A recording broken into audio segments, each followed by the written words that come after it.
might have to shift it up a wee bit. Up a little bit. Who's been here for me? Damien. Damien. That explains a lot. Yeah. Yes. Liam. Oh, yeah, sure. Yeah. Fabian, how's your week in Buenos Aires been? Nah, it's been awesome, mate. I think boys really enjoying it. It's an awesome city. Obviously, we were here a couple of weeks beforehand.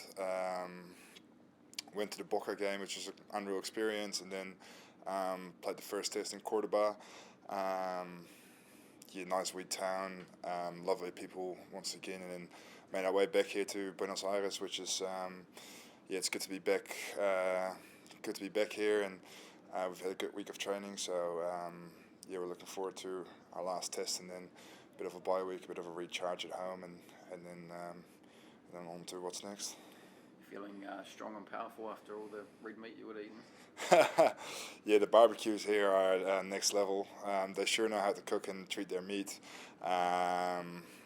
We actually caught up with a few old mates from Argentina who live here in Buenos Aires and had a Sahara. Is that what it's called? Asajo.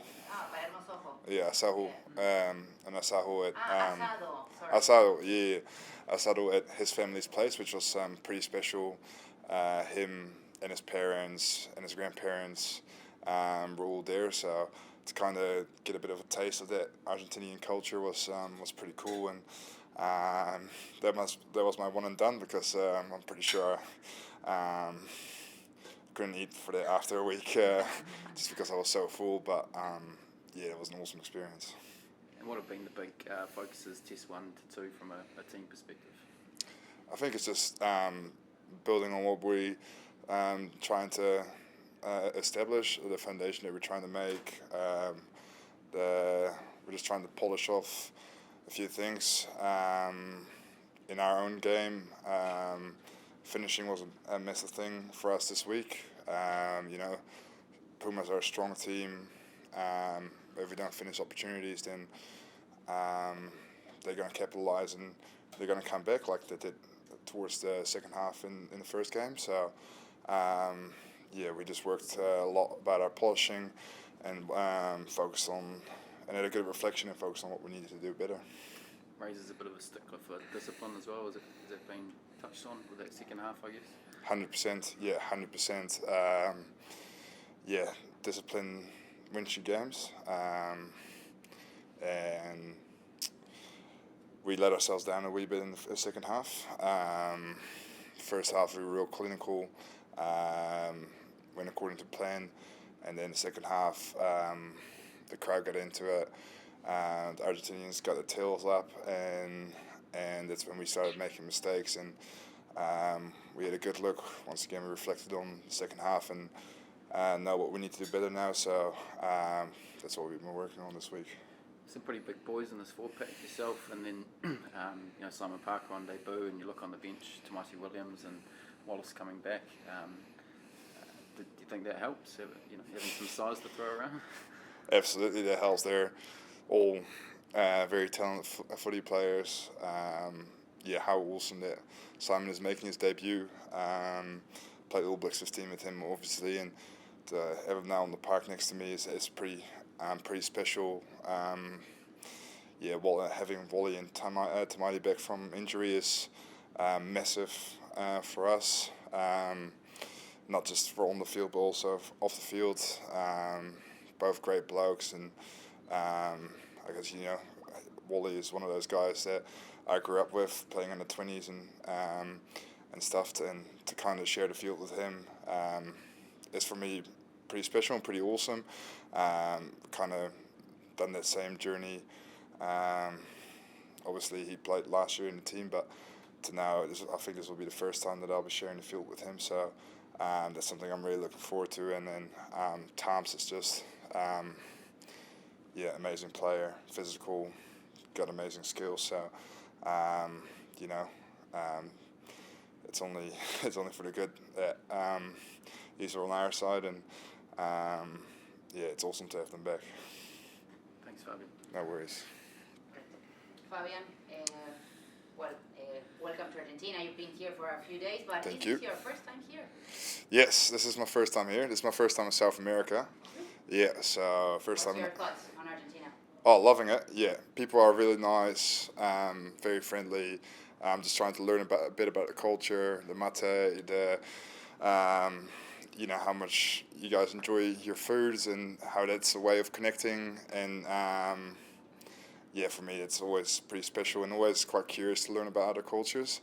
Obviously, with the background that I have, coming from a different country, so quite been enjoying it, to be honest. Yeah. It was quite exciting when us as rugby fans here in Argentina were watching you on your debut with the All Blacks jersey. So we want to know a little bit more about you, your story when you go back to the Netherlands. Was Yeah. this a dream of yours? Was it like something that you were expecting? Was it really a surprise? Can you talk us through about it and how you ended up here? Oh, I don't think it was really expected, but it was always a dream of mine. Yeah, ever since I kind of touched the footy field, touched the rugby field, had my rugby boots on. I admired the All Blacks from back home, and then, really enjoyed the sport back home. And then it was time for me to chase my dream at the age of 16, so decided to take a bit of a leap and go to Christchurch Boys High School for a year, just to kind of try and develop my footy, not trying to, make any teams or anything, but just I just thought it was a great life experience, and I just wanted to develop myself as a person, but also as a rugby player. So, and then had the opportunity to play in the first 15 there, and then from there on, kind of went as a roller coaster. Went down south to Dunedin.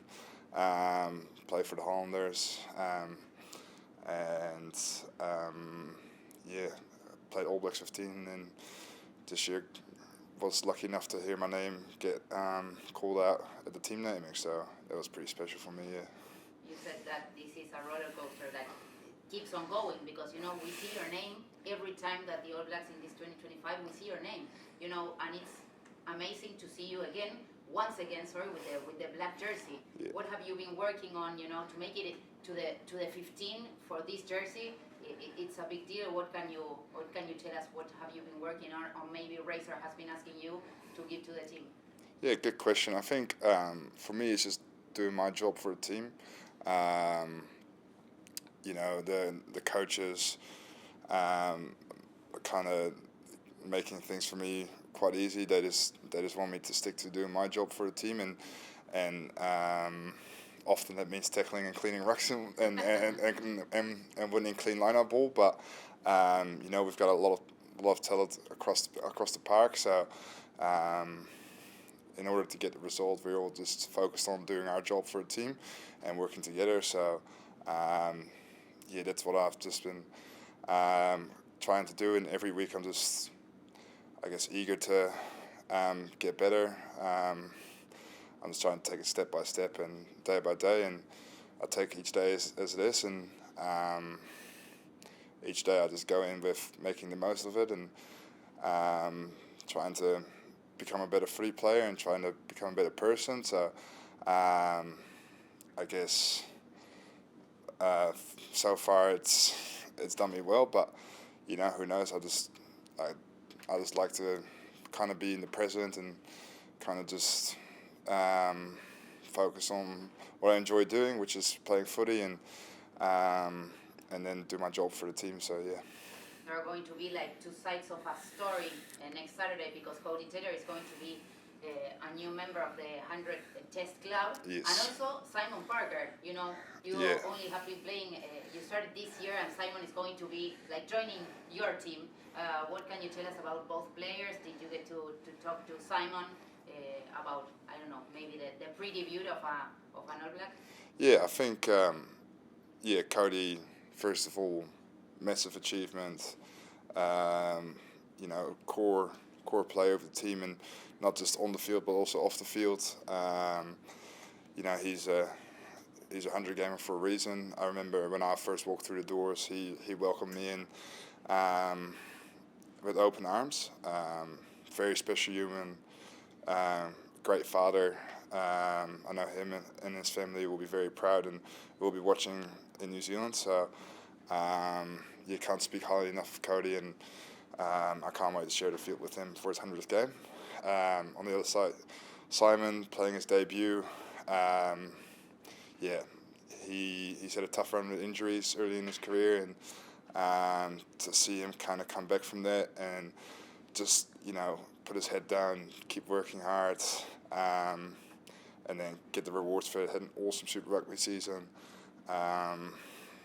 Last year, played All Blacks 15, and then he just kind of kept trending up, and to now have him in the team and to play alongside him again after last year is pretty awesome. So, I haven't really had too much advice for him because I'm still trying to find the ropes a wee bit as well. But I know he's going to do his thing, and he's going to do his job, and he's going to enjoy it. I know his family will be very proud and will be watching from New Zealand, and I think there's a few flying over as well, which will be pretty cool. Okay, so what was rugby? What was playing rugby in Netherlands? What was it like? Yeah, what's rugby like in Netherlands? It's growing, which is awesome. I think like the top of the top is like a semi-professional sport. It's you have the Dutch national team. There are different pathways now. We go through an academy system instead of through a school or a club system. You start with a club, you pretty much play club rugby, and then you get selected for the national team. Some of my fondest memories of playing on the rugby field are back in the Netherlands, just because the mates that I made, the lifelong friends that I still to this day am in touch with, that I call every week. It's for me, it's pretty special. Like my family pretty much all got adopted into the rugby club. I think I started playing rugby, and then my brother picked it up, who followed me to New Zealand, so he's in New Zealand with me. And then my sister picked it up, and she's playing for the Dutch national team now. And then my mom picked it up, and she started playing. And then my dad picked it up, and he started playing. And now my mom and dad don't play. Dad plays a bit of social rugby, but I guess that's kind of how we all stumbled upon rugby, and it's been a massive part of our lives, and I guess a lot of the rugby core values and that I've been growing up with are because of that my family has been so influential in the rugby space and whatnot. So